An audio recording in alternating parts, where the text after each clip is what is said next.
बड़ी खबर पे हम करेंगे चर्चा। इससे जुड़ा आज का हमारा विशेष, भ्रष्टाचार पर वार, जेल से नहीं चलेगी सरकार, क्योंकि ये बेहद महत्वपूर्ण है कि भ्रष्टाचार पे अगर वार होगा तो जेल से सरकार चलने की गुंजाइश नहीं बचेगी। इस विषय पे बात करने के लिए खास मेहमानों का पैनल मेरे साथ मौजूद हैं। धनंजय गिरी हैं, प्रवक्ता भारतीय जनता पार्टी के, इसके अलावा अजय वर्मा, नेता कांग्रेस पार्टी के, साथ ही साथ वरिष्ठ पत्रकार विजय त्रिवेदी जी। आप तीनों को बहुत बहुत स्वागत है। अजय वर्मा जी, शुरुआत आपसे, क्योंकि विपक्ष खासतौर से कांग्रेस इसका विरोध कर रही है।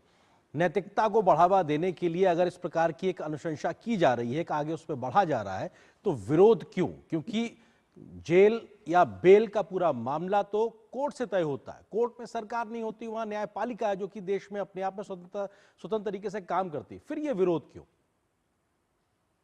देखिए, इसका खाली विरोध अपोजिशन ने करी, पूरा हिंदुस्तान आज का विरोध कर रहा है।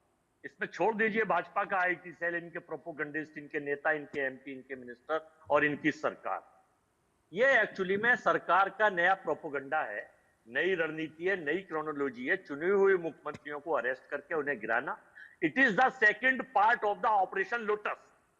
पूरे बुद्धिजीवी हिंदुस्तान के कह रहे हैं भाजपा को छोड़कर कि it is the second part of the operation lotus. चुनी हुई सरकार को गिराइए और वहां अपना प्रभुत्व कायम करिए। झूठे, सच्चे, असली, नकली, ऊंचे नीचे, छोटे बड़े मुकदमों के तहत। सर कैसे गिरा देंगे? संविधान सर कैसे गिरा देंगे? मतलब ये सरकार कैसे गिरा देंगे? कोर्ट से बेल होती है, उसमें सरकार का क्या लेना देना?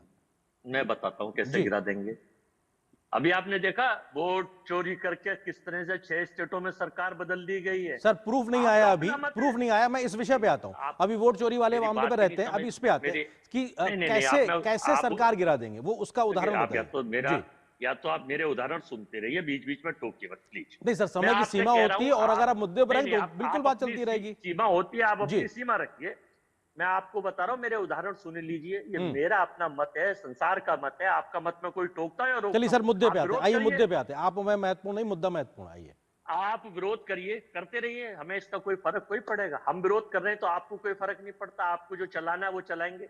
तो हम जो बता रहे हैं वो ध्यान से सुनिए। मतलब आपको जो बताना हम ध्यान से। अरे सर मुद्दे पे आइए। अब आप फिर तकरीर करने लगते हैं। जब मैं आपको समय दे रहा हूं, आप तकरीर कर रहे हैं, फिर कह रहे हैं आप टोक रहे हैं। मुद्दा है। नहीं तो यही मुद्दा नहीं है ना।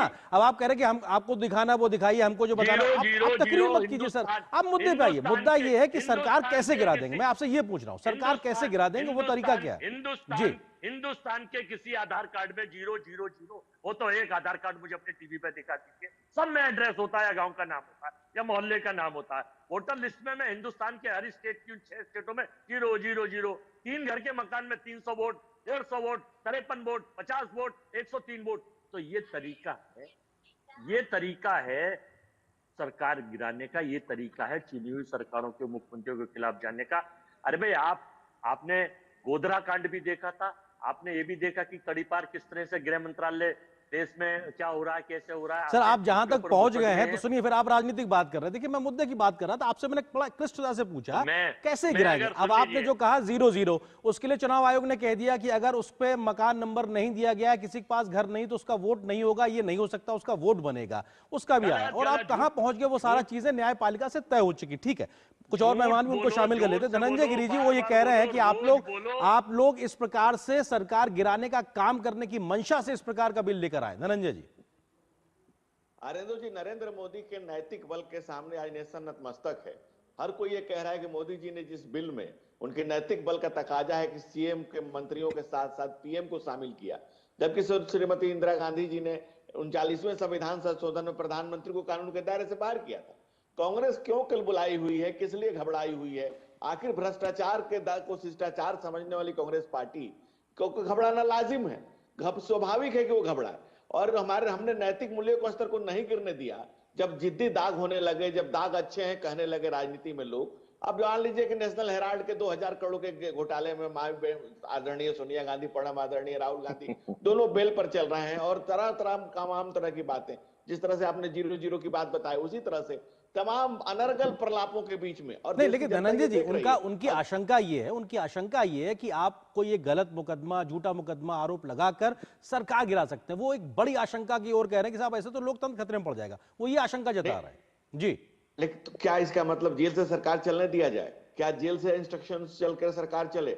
हम ये कह रहे हैं कि इसका जवाब आदरणीय अमित शाह जी ने खुद आज दिया कि अगर कोई हम लोग किसी पर कोई गलत आरोप लगेगा, कोई गलत मुकदमा होगा, तो उसके लिए क्या न्यायालय नहीं है? न्यायालय के पर विश्वास नहीं है।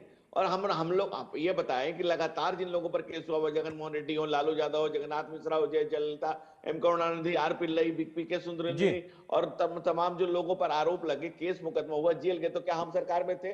वो तो कांग्रेस की सरकार में ही हुए हैं। वो चाहे सुखराम का मामला हो, चाहे कलमाड़ी का मामला हो, ये तमाम तो इन्हीं के काले कारनामों, कांग्रेस के करप्शन की ही उपज रही है।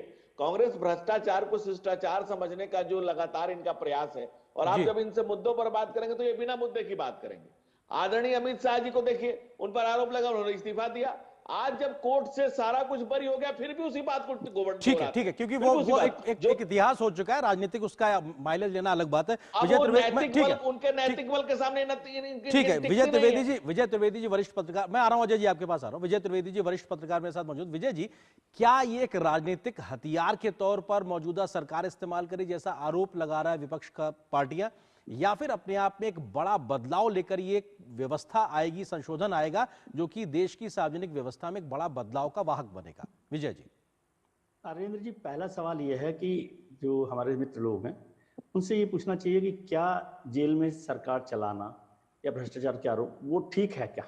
आप इससे सहमत हैं क्या? पहला सवाल ये है कि कोई जेल में रहे और सरकार चलाए, ये सवाल सहमति का पहला मूल प्रश्न ये है।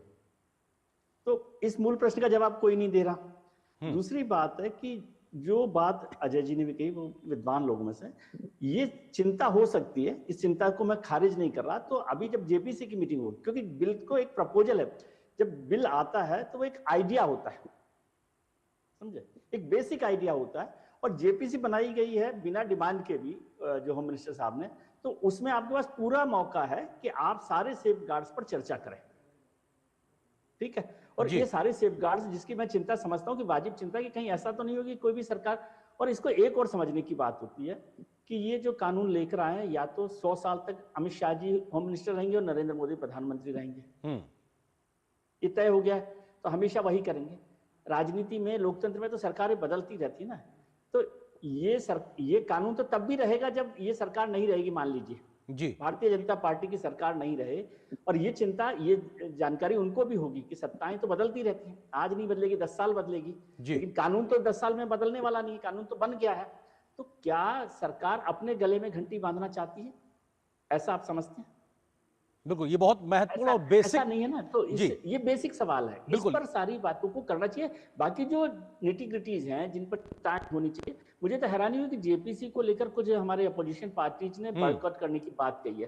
तो ये तो एंटी पार्लियामेंट्री सिस्टम है जी, समझे। और जब ये कहा जाए कि नहीं, पार्लियामेंट जेपीसी में तो बहुमत सरकार का रहेगा, तो ये तो जब से जेपीसी का बना हुआ है डिजाइन, पार्लियामेंट्री प्रोसेस में ही जो है बहुमत वाले लोग ही फैसला करते हैं। बिल्कुल, ये हमारी संवैधानिक व्यवस्था कहा जाए, लोकतांत्रिक व्यवस्था चली आ रही है, बिल्कुल ये सच बात है। अजय जी, मेरा पॉइंटेड सवाल ये है कि जो बात, एक मूल सवाल विजय जी ने उठाया कि क्या जेल से सरकार चलने की व्यवस्था बने रहना, क्या ये अपने आप में एक विकल्प हो सकता है? एक मूलभूत सी बात। दूसरी बात यह कि किसी कानून के दुरुपयोग की संभावना के चलते क्या उस प्रकार की व्यवस्था कानून को लाया ही ना जाए, क्योंकि हमने बहुत से अभी तक के मौजूदा कानूनों में दुरुपयोग की स्थितियां भी देखी हैं, जो आईपीसी था या अभी जो भारतीय संहिता बन गई, उन सब तमाम चीजों को लेकर। तो क्या इस डर से कोई कानून नहीं बनेगा कि उसका दुरुपयोग हो सकता है, और क्या जेल से चलने की व्यवस्था होनी चाहिए? मैं पॉइंटेड 2 चीजों पे, इन 2 चीजों पे आपसे जवाब चाहता हूं। अजय जी। देखिए, विजय जी बुद्धिमान आदमी है, बढ़िया आदमी है। पहले एक चैनल पे अच्छे एंकर थे, कई डिबेटों में इनके साथ रहा, आजकल पत्रकार के बाद नेता हो गए, तो अब इनके पास ड्यूल और ट्रिपल। नहीं, माफ कीजिए, आप नहीं, नेता नहीं, ये गलत शब्द आप इस्तेमाल करें, वो वरिष्ठ पत्रकार हैं, वो नेता नहीं है। अजय जी, ये गलत बात, व्यक्तिगत मत होइए, वो नेता नहीं, वरिष्ठ पत्रकार हैं, और उसी हैसियत से उसी तरीके से बैठे हैं। आपको तो टोकने की आदत है सर, बिल्कुल होगी, आप गलत बोलेंगे, और हमने आपको बड़ा ईमानदारी से, विनम्रता से आपको आमंत्रित किया, लेकिन आप उनके बारे में गलत क्यों बोल रहे हैं? वो नेता क्यों है सर? वो वरिष्ठ पत्रकार हैं। अजय जी, वो नेता नहीं, वो वरिष्ठ पत्रकार है। जी नहीं, आप गाली दे रहे हैं नरेंद्र मोदी, अमित शाह, राहुल गांधी को आप गाली दे रहे हैं। मैंने कब गाली दी उनको? कर रहे हैं आप, क्या कह रहे हैं आप? नेताओं को इस तरह से ले रहे हैं जैसे गुंडे हो नेता। नहीं नहीं, सुनिए सुनिए, नहीं आप वो वरिष्ठ पत्रकार हैं। मैं सुनिए, देखिए मेरे मुंह में शब्द मत डालिए अजय जी, आप मुद्दे से अलग हट रहे हैं। मैंने ये कहा उनको आप नेता मत कहिए, वो वरिष्ठ पत्रकार की हैसियत से बैठे हैं। आप एक राजनीतिक दल को रिप्रेजेंट कर रहे हैं, धनंजय जी कर रहे हैं, वो आप दोनों लोग राजनीतिक दल को रिप्रेजेंट कर रहे हैं, वो वरिष्ठ पत्रकार हैं। देखिए गलत बात आपने बोली, इसलिए मैंने आपको टोका, और आप अननेसेसरी चीजों का समय बर्बाद कर रहे हैं। मैं आपसे पॉइंटेड दो चीजें पूछ रहा हूं कि क्या किसी संभावना कोई दुरुपयोग हो सकता है कि क्या कानून नहीं बनना चाहिए? मेरा पॉइंटेड सवाल है, अब जवाब आपसे चाहता हूं। मुद्दे पे आइए, मुद्दे पे जवाब दीजिए। संसार के लोग नरेंद्र मोदी को नेता मानते हैं, आप नेता से ऐसे चढ़ रहे जैसा जहर आपको लगता है। अरे आप क्या आप अतार्किक बातें कर रहे हैं अजय जी? सभ्यतापूर्ण तरीके से मुद्दे वाली बात करते हुए करिए। आप क्या बातें कर रहे हैं? आपका कोई तर्क होना चाहिए ना, कुतर्क क्यों कर रहे हैं आप? तर्क पे आइए। क्या कांग्रेस के पास तर्क नहीं है? क्या कांग्रेस के पास तर्क नहीं है? मैं आपसे पॉइंटेड सवाल पूछ रहा हूं, आप कहां चले गए? उनको अपमानित कर रहे हैं आप, उनसे माफी मांगिए। नेता कोई बुरा शब्द नहीं है, मैंने उनके अरे सुनिए अजय जी, वो नेता नहीं है, वो पत्रकार हैं। मैं आपको अभी किसी और पद से सुशोभित कर दूं जो आप नहीं है तो वो गलत होगा। आपने उनको नेता का, इसलिए मैं मना कर रहा हूं, वो नेता नहीं है, वो तकरीर नहीं कर रहे हैं। अरे छोड़िए आप अजय जी, क्यों आप बेवजह बर्बाद कर रहे हैं टाइम? आप अरे कैसी बात कर रहे हैं? विजय त्रिवेदी जी, सच बात है, उनकी वो बड़प्पन वो विषय नहीं है, विषय बहुत बड़ा है। अगर आप पे तर्क नहीं है तो छोड़िए, मैं आगे बढ़ जाता हूं।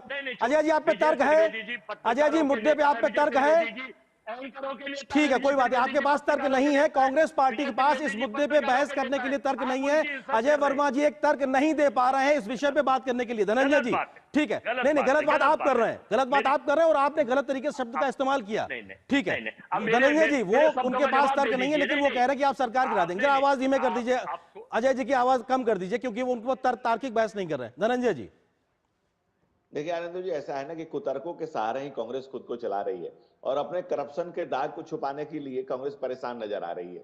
कांग्रेस में अगर आप इनसे बात करें कि भाई क्या कोई जेल से चलाना चाहिए, इज इट लॉजिकल, उनके पास कोई जवाब नहीं है। और जैसा विजय जी ने बिल्कुल ठीक कहा कि भाई आप अपनी असहमतियां दर्ज कर दिया, असहमतियों का सम्मान ही तो लोकतंत्र है। आप हमसे असहमत हैं लेकिन आप हमारे साथ हैं। हमारे पुरखों ने इसी असहमति की तो फसल बोई है कि इसी लहलहाता वो लोकतंत्र तो उसी की बानगी है ना, कि असहमत हो लेकिन एक दूसरे के साथ हैं, हम डायलॉग करेंगे। जैसा कि आज अमित शाह जी ने अपने कहा कि संवैधानिक दायरे में किसी बिल के खिलाफ विचार व्यक्त करने और उसे खिलाफ वोट देने का अधिकार है। धनंजय जी, नंबर गेम में, संविधान संशोधन में 2/3 बहुमत चाहिए। नंबर गेम में मौजूदा वक्त में आपको दिक्कतें पेश होने वाली, कैसे इसको पास कराएंगे जेपीसी की संशोधन के आने के बाद में इसको?